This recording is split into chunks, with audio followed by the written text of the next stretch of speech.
पानी और बिजली प्रभावित हुई है। वहीं पाहो, गांडीपोरा और में PMGSWI सड़क का एक बड़ा हिस्सा नाला रूमशी के किनारे भूस्खलन के कारण ध्वस्त हो गया है। कांग्रेस जिला अध्यक्ष पुलवामा उमर जान ने इलाके का दौरा करते हुए प्रशासन से बिजली और पानी बहाल करने के लिए आपातकालीन आधार पर काम करने की मांग की है।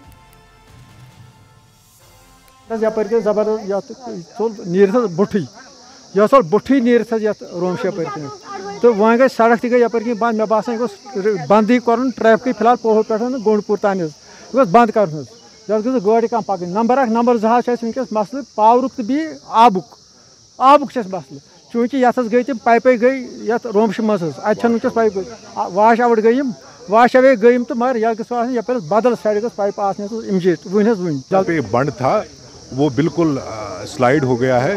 तो हमारी यही गुजारिश है सरकार से और एडमिनिस्ट्रेशन से, ताकि ये जो आवाम इस वक्त परेशान है, चूंकि ये रोमशी नाला है, अगर कोई लोकल चैनल्स होता या कुछ होता तो कोई बात नहीं, रोमशी नाला है, इस पे भरोसा नहीं रहता है कि पानी कब आता है कब कम हो जाता है।